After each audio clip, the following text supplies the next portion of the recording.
Alright, what's going on YouTube? We are here with a brand new series on Unreal Engine, and this is going to be a series that I think is well needed, and it hasn't been requested because maybe, I don't know, people haven't thought of it, or people think it's a dumb idea, or maybe there's already other tutorials that people look at and I just haven't found them, and that could be bad on my part. But if anyone just wants to go to a source that they already like, if you guys already like me as a YouTuber, or you like my content as it is and you just want to go to me as a source, a continual source for learning, then this will be perfect for you, because what this series is about, if you couldn't tell from the title, and it's not really evident by the thumbnail because, well, I haven't decided that yet, but this is all about terminology of Unreal Engine, understanding how to operate the engine, and the small little fine details and usages of the engine that I will be showing in my tutorial series, and that I already have showed in my tutorial series.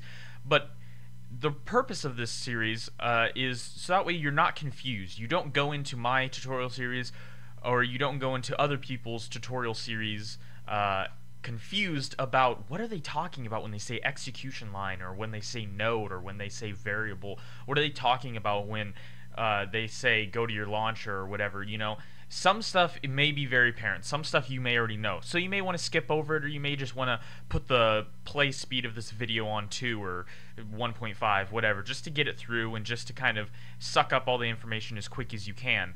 But if this is stuff that you don't already know, then this probably isn't, or this is probably definitely a series for you, where you're brand new to this engine and you want to know as much as you can before you really get into tutorials. Or maybe you already have, like I said, gotten into tutorials and you're confused.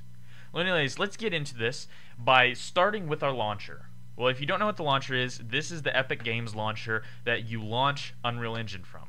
This is also where you can launch Fortnite from if you have it, Unreal Engine Tournament, or Unreal Tournament, Shadow Complex if you've bought it, Paragon if you've downloaded it, and all of your modding packs if you've downloaded those respective ones as well.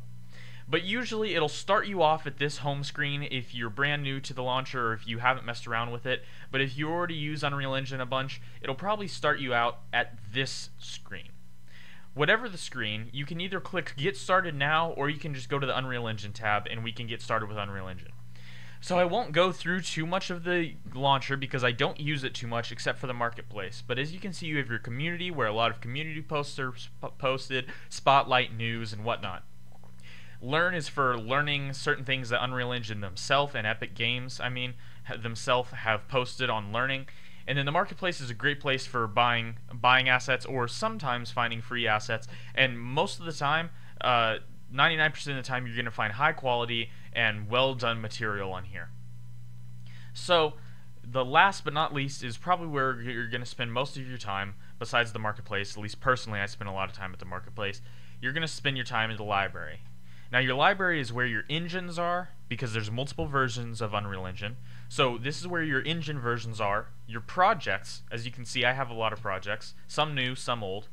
And you will have your vault, which your vault is all of your plugins, whether they be engine plugins, projects, or project plugins.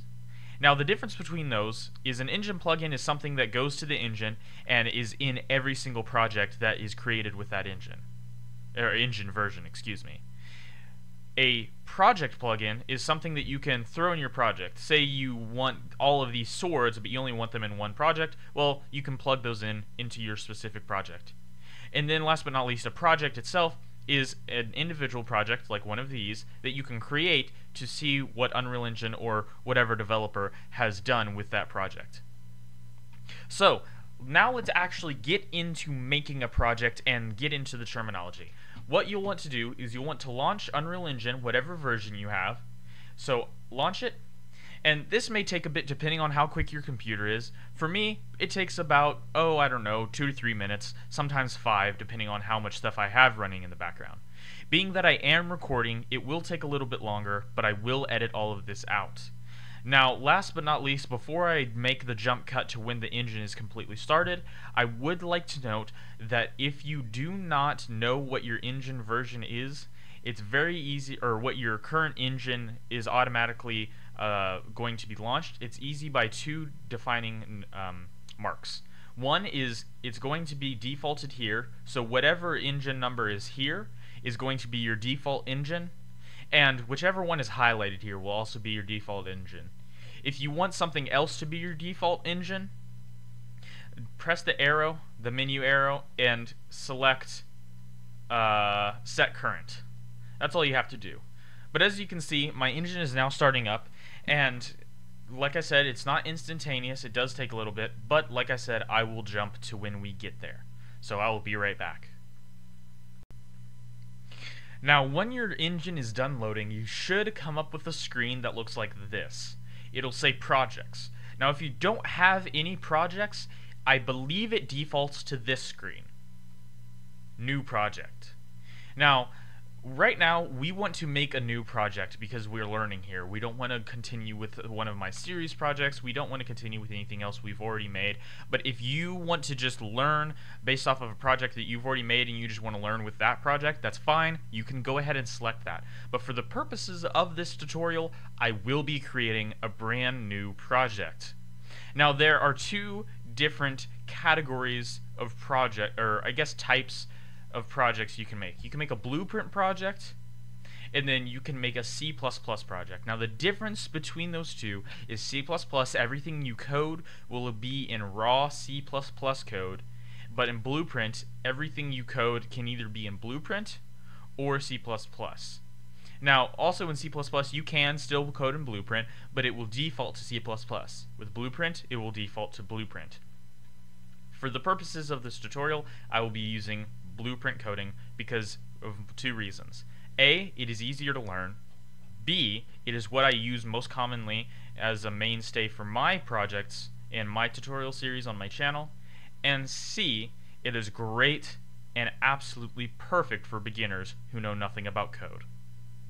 So what I'm just going to do is I'm going to pick a blank project. Now, you can pick whatever project you want. It doesn't matter, or whatever sub-project you want, whatever template. You can pick whatever template you want to learn on. It's absolutely fine. But we won't really be going into the mechanics, more so than we will be going into the fine details. So I'm just going to make a blank project. Now, call this whatever you want, but once again, if you're already selecting a project, you've probably already skipped past this part. I'm just going to call this learning. Now, you can select with or without starter content, the quality, and the platform you're designing for. You can also select where the folder will, where the project folder will be generated. Now, you can create project, and it will create that project. Once again, you'll have to go through a loading process where your Unreal Engine does this little loading splash screen. Once again, as I noted previously, I will be skipping ahead to where my engine has fully launched. Now I have started, or the project itself has started, and if you picked a blank project like me, you'll be greeted with this screen and this world level. So we won't be doing too much with the level, but I'm just going to go over certain points of this main screen that you will be viewing. Now, this little flashing icon will pretty much flash the entire time. I don't actually know how to get rid of the little flashing, but I kind of like it because it's a good way to know how laggy your engine is getting.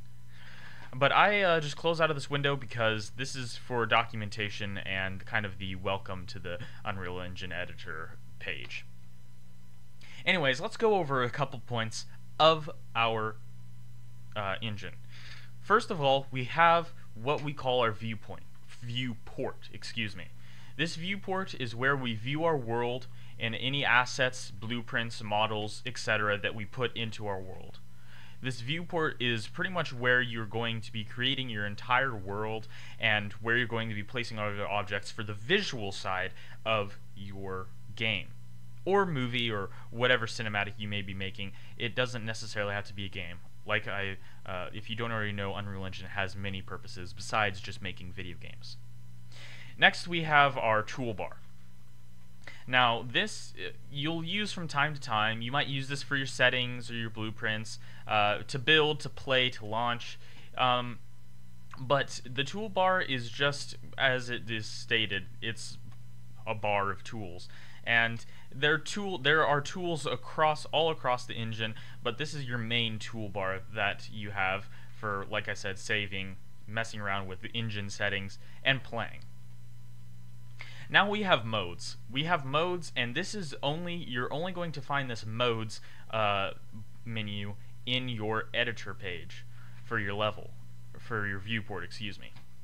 You'll have several different modes. You'll have place mode, which is for placing and moving around objects and manipulating your world.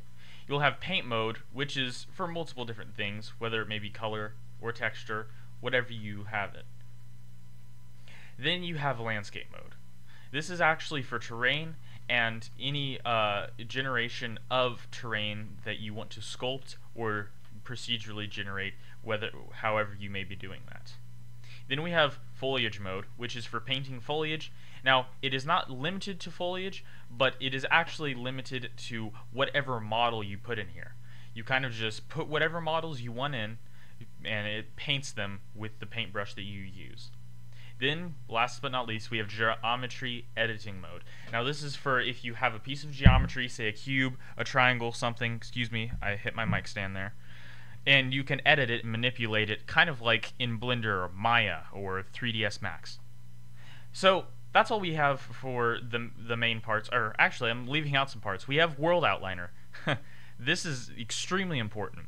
This tells you how many actors you have in your world, and it also tells you each single individual actor that you have in the world and details about it. What type it is, the name of it, whether it's visible or not. And you can actually set it invisible or visible.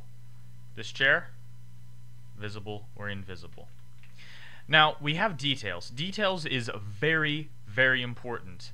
If you want to modify something that's in the world and you want to modify its data values, say I don't want this chair to be a chair anymore, and I just want this to be, a couch. Well, you can change there and whatever other data values you want. Now there's one more tab that you might have here, but is not here, and it is extremely important. It is World Settings, and you can find that by going to World Settings in your toolbar and World Settings. And this is where your game mode is modified. You can actually modify your game mode if it allows you, depending on whether it's a custom game mode or an engine default game mode. And you can modify other things like post-processing, physics, rendering, audio, and whatnot. So that is most of our main editor for our level. We have one more very important tab, little menu to cover, and that is our content browser. Our content browser is where you're going to find all of your content, your assets, your blueprints, your actors, your code if you're using C++, your textures, your models, your skeletal meshes, your static meshes. Anything and everything that is an asset you will find in your content browser. Now, what you want to do with your content browser is really up to you. And I say that by how organized you want it to be. You could have everything laid out just in the content folder, or you could put it in individual folders. Now, something I do like to do, and this is a nice little feature that not many people actually know about. Some do, and obviously some don't. But there's this little menu called Starter Content. Sorry, not Starter Content, I was hovering over that. But it's called the Sources panel. I'm just reading what I see. It tells you how much I know. It's called the Sources panel. Now, what it does is it allows you to see all of your content in your content browser, but it also lets you just see the folders, so it is good for transferring. So say I have something in the architecture folder that I want to transfer to the particles folder. You can move or copy it here, and it's very good for quickly moving and navigating around your folders. So that's all we have for our content and for our level. Let's get into blueprints and how to make a blueprint.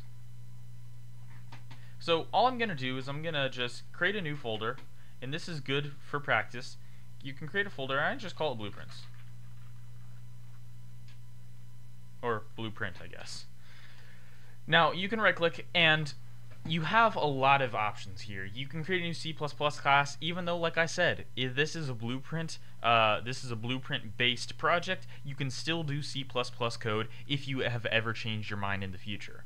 You can import assets. You can, once again, add a new folder, do blueprints. You can make a level. You can make a material. You can add a particle system. And these are just the basic assets. You can go into the more detailed assets through all of their different categories. But what I'm going to focus on today is blueprints. Now, we're not going to get too much into blueprints because that is saved mostly for another episode, but let's get into basically how to make a blueprint and navigate a blueprint. So, you can make whatever kind of blueprint you want, but an average blueprint will consist of either an actor, a character, or a pawn. Those are your main three blueprints, but sometimes you have other things like controllers, cameras. You have a lot of different categories and subcategories of blueprints that you can make. So what I'm just going to do is, as a template and as an example here, I'm going to make an actor.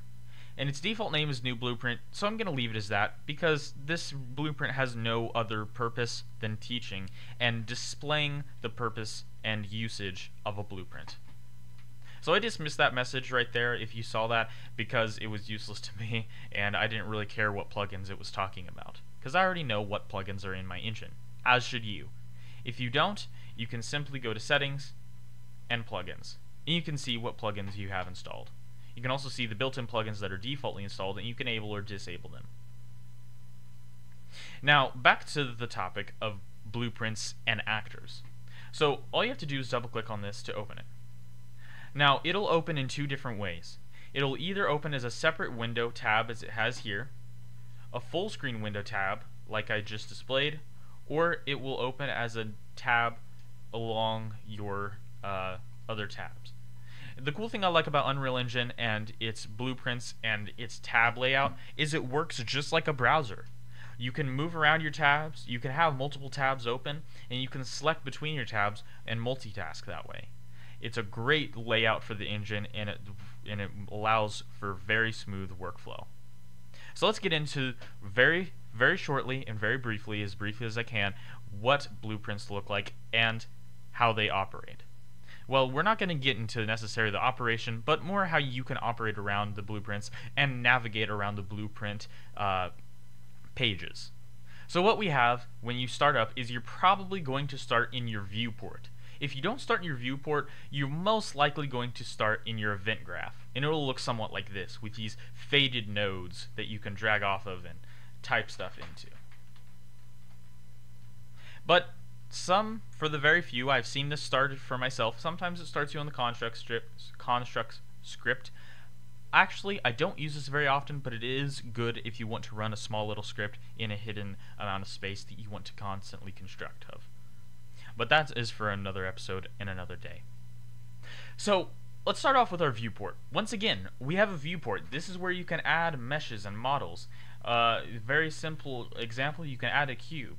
You can texture the cube with whatever you would like, and you can even manipulate the cube's location, scale, and rotation. So it's a very nice editor, and it works the exact same way as your viewport in your level. So, what else can you do in your viewport and the tabs around it? Well, let's see what we have. We have components. Well, our components is what you're going to have in your viewport. Pretty much everything that is a component is almost always visible in the viewport. And if it's not, it might be something like an AI perception, where it's not visible in the viewport, but it still acts as something that is a component to be modified and manipulated. But some things you do have visible in your viewport, like for example the cube that we displayed. So those are your components. They're just different little things that are categorized by what they do. You have audio, you've got shapes, you've got camera, and you have common. Once again, you've got many other categories because Unreal Engine is a very organized engine. But it can also be as organized as you make it. You can be sloppy with it, or you can be neat with it. It is really up to the creator. Now you have the My Blueprint tab. Now, this is where the entirety of your blueprint is kind of crunched down into one little tab. It tells you what you have on your event graph, the events that are being called on your graph, the functions that you have, the macros, if any, that you have, and your variables, which include variables that you create and components, because components can be referenced as variables. It also shows your event dispatchers if you have any. Once again, I would like to note that not everything you will use and not everything I use. Event dispatchers and macros are things that are useful in their respective places, but doesn't mean you will always use them. They're just there for the purpose of if you use them. This is a good point to bring up the autosave feature. This autosaves depending on whatever setting you have it on. I believe mine is set for 5 minutes. You can change that in your settings, but it autosaves for you, and it's a very nice feature. If you want to manually save, you can Control S to save only the blueprint or whatever asset you are on, or you can Control Shift S to save everything, as displayed here. Now you can see, if you noticed previously, there was a little asterisk right here. Now it is gone. That is because the asterisk means it is not saved. No asterisk means it is saved. Now, that is pretty much all that I would like to cover today. In the next episode, we will actually be covering specifics of the blueprint and navigation, terminology, and more details about blueprint navigation and blueprint usage. One last thing I would like to cover is every menu has a toolbar. So this is your toolbar for your blueprints, and you'll have a toolbar for everything. You also have a file bar like you would in every other window, like you would in your file browser. But that is all I have time for today. Thank you so much for watching. If you did enjoy this and if this was helpful to you, I know this was a very long, drawn out, and it was covering some of the small stuff, even though they are important things to the engine. This is probably a very skippable episode because most people already know this information, but if you are brand new to the engine, once again, this is for you. Now, you've probably already watched all of this and this is useless information to you, but if you are interested in all of this, please like please like this video and subscribe to my channel, because I will be posting more of these tutorial videos on how to operate the engine and basics of the Unreal Engine. When I say basics now, I don't necessarily mean, oh, this is going to be basic, but I mean the bottom line minimal knowledge to operate the engine and to understand how to make a game. Now, this once again will not be covering mechanics, but purely how to use the engine. Regardless, I've talked enough, and this has probably gone on for, 20-30 minutes. I may not be able to tell time, but for sure I know it has gone on long enough. So, thank you so much for watching. If you did like, please like, and leave a comment for suggestions how I can make this series better. The first impression, I have tried to make the best one, and I hope you enjoyed. Anyways, thank you so much for watching, and I will see you in the next one.